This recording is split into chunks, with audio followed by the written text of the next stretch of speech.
Welcome to the video. Today we have a very special guest in H-Town. My boy Ghazi is back in town. Every time he comes in, he flies in. We try to do some power work, catch up. We got a very special topic. We're gonna be talking about a couple of traps that you should look out for. If you let these traps get in your way, they can hinder your progress and they can ruin your success and whatever you're trying to accomplish. So let's get into the video.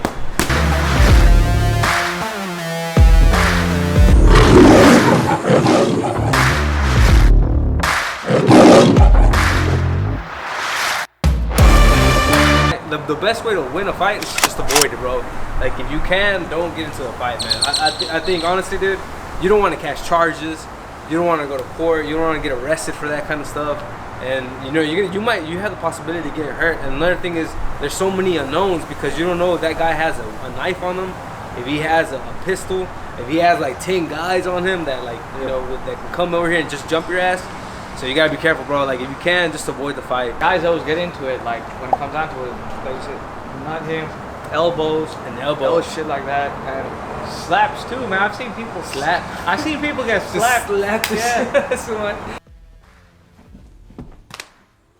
Alright, that was pretty good. when I barely started training, I had no experience, bro. Like, I would just, this is the shit that I will always do. I will always keep my hands up here, dude. You don't want to do that because you leave your ribs, everything is exposed Yeah, out that here. guy's a kickboxer. You just Woo! That's like a kickboxer's dream. Seeing those ribs open, straight kick. you hear a pop. That's it, dude. And the ribs are so sensitive, you gotta be careful with that. Okay, now watch this. I'm just gonna break the wrist and walk away. Break the wrist and walk away.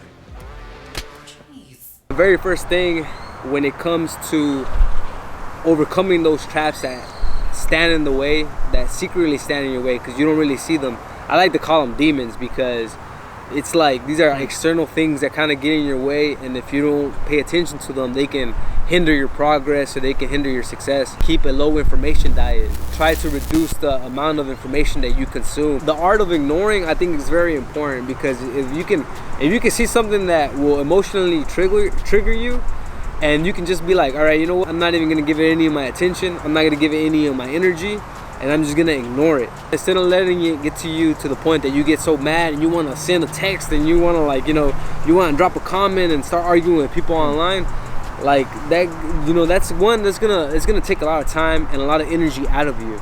And two, it's not gonna allow you to be productive and actually put the energy that you need into the endeavors or the goals that you're trying to accomplish. Try to put a timer, try to put the Pomodoro timer on your phone, and to limit your phone use. Wasteful. Yeah, so you don't waste too much time. If you don't be careful with it, your attention can slip into things that are not gonna be constructive for your growth. Perhaps not placing like emotional importance to stuff that, one, you can't even affect in any way, shape, or form. Yeah. Two, you don't really have any understanding of what's actually going on. And three, or more importantly, you don't have the means to do anything about it. Yeah. Right? Like if you're in a headspace where, for example, you have relation or something to an incident that's going on, then yeah, it's important to you know, take the time to learn about it. And if you're in a space where you feel like you need to take some action, cut out things that, like you said, aren't affecting you or you need to be worried about.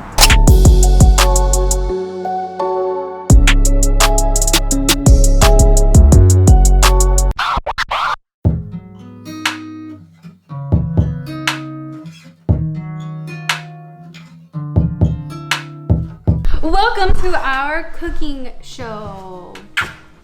Today we're gonna be making some really good shrimp tacos. You love it when I get so high and drop that thing so low. Make you sit right here. Now you can't go back home. You love it when I get so high and drop that thing so low. Make you sit right here. Now you can't go back home. You love it when I get so high and drop that thing so low. Make you sit right here. Now you can't go back home. Shrimp tacos were on point. The hype was real, guys. The dessert after was pretty good too, so it was a good night. But back to the video. If you're gonna be making a website, the best platform to use would be WordPress. WordPress is more powerful compared to Squarespace, and you know, it feels like you can just do so much more functionality with WordPress. So one thing that I've been working on is doing the data, like the data migration from WordPress to Squarespace. That kind of ties into the second point, is stop putting things off. Back in college, I used to like procrastinate like with my assignments and stuff. I should be like, all right, I'm gonna do it tomorrow, or I'm gonna do it the next week, or I'm gonna apply for this position or this job the next week. Especially when I was recruiting my last year. But then the only thing I was doing is I was just keep putting it off, and I wasn't really accomplishing anything. I was just telling myself like, all right, I'm gonna work on it the next day, the next week. And then what happened was the next day would come, the next week would come, and then I didn't actually do anything. So I think putting things off, that can really like, you know, deter you from actually making progress, because you keep telling yourself you're gonna do it the next day, you're gonna do it soon, and then nothing really happens. So it's just kind of holding yourself accountable to actually like going out there and do it. So when I got to that roadblock in my website, knowing that Squarespace wasn't gonna have the functionality that I needed for it to do, I decided that I was gonna make the migration to WordPress as soon as possible. And instead of putting it off, I was all right, let's just go in there and just do it. Sometimes you just gotta jump in there, roll your sleeves back, and just do it. Yesterday I met up my boy Ghazi. Today I'm meeting up my boy Jonathan. Let's go ahead and get to the gym and do a little sparring session. Let's go ahead and jump into the voiceover section of the video. I really like to do these voiceovers because it gives a good idea of the mind frame and the mindset behind the training.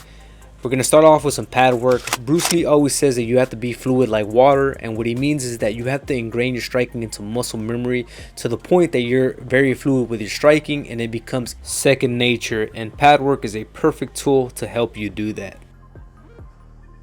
And then we're going to jump into some light sparring, and this is mostly for your distance. Start working your offense and your defense.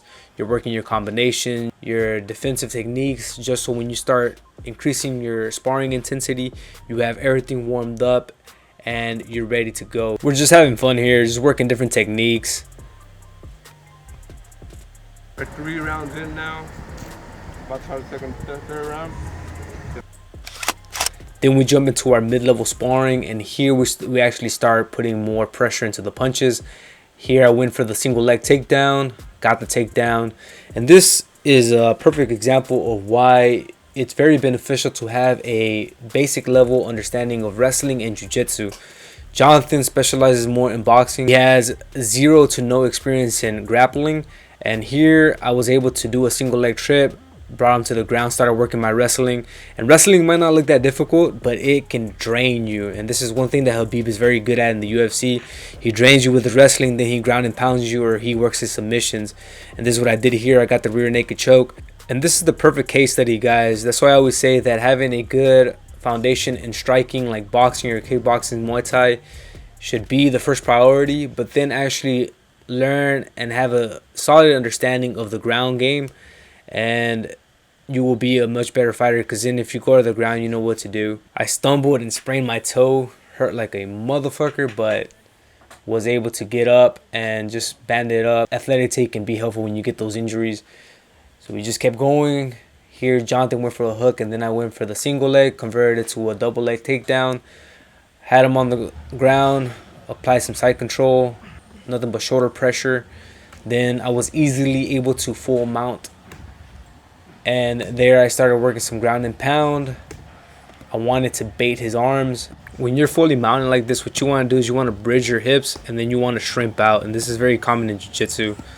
Here I tried to go for the Americana, but it was very difficult to secure it because of the size of our gloves, so I just gave up on that. Then I baited his arms into a armbar, and I locked it in.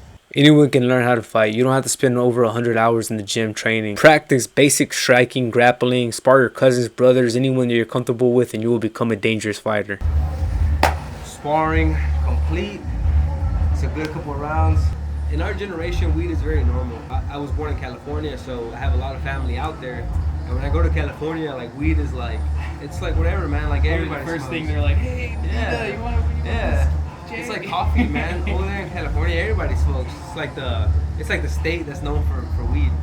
And so for me, it was always like normalized. But one thing I realized was when I was going through high school, a lot of my friends would use it kind of as a crutch to justify not putting action into other things. I had to eventually try to break out of that. Like, I had that same issue. I would smoke with them all the time. But then I realized that was like a secret trap that was stopping me from like applying for scholarships and trying to like, you know, do better to get into college after high school. I had to minimize my consumption of weed. But maybe it can be weed, or it can be alcohol, it can be other substances. Sugary drinks. Yeah, like food. High in fat. If it's food, exactly, if it's not weed, it can be something else that can. You gotta really kind of look at it in that lens. It's like, is this the thing that's helping me, or is it kind of like standing in my way to get to that next level? The belief that you have your mind, your body, and your spirit. Yeah. And when you fast, all of the nutrients, energy that you would utilize for your body, it's stripped away from you to where you have your mind and your spirit. When you are without, let's say this is without alcohol, without cannabis, without food, you have the chance to devote your time to other things. Yeah, guys, I made a video about 72-hour fasting. I'll put it in the description below, but everything that Jonathan's saying is dead on.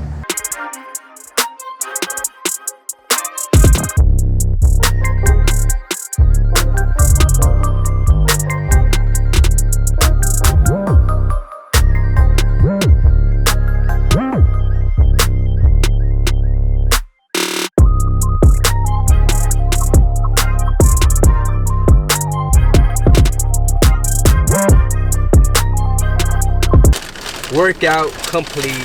Got the Chick-fil-A. I got 2 spicy chicken sandwiches. I usually try to get more sandwiches so I can get the chicken, more protein. I got a grilled chicken sandwich, and I also got a diet lemonade and an unsweet tea. It's really good. Stop chasing the shiny things. I think when you get to college, you know, everybody, you're young, you got the testosterone. It's the awareness of trying not to get lost in the sauce of getting distracted with girls or going to parties. You might get stuck in that position where you might think, okay, I need to go get this girl, or I need to go get this other girl, and I didn't work out with her, I'm gonna go chase this other girl. And you get stuck in this position where you're just chasing all the time. Just try to work on yourself first, like level up as a guy, hit the gym, level up, you know, try to get more money, become a higher value man. And then after that, you don't really have to start chasing too much. You're gonna have to put some effort into your game, right? But you're not gonna have to chase so much, because then girls are gonna come up to you because you're a high value man. You start chasing your goals and you start leveling up, and the girls start coming to you. I think naturally, girls who see guys that are working towards bettering themselves and, you know, trying to be successful, it kind of came more naturally for them. Like, girls would be more just naturally attracted to them.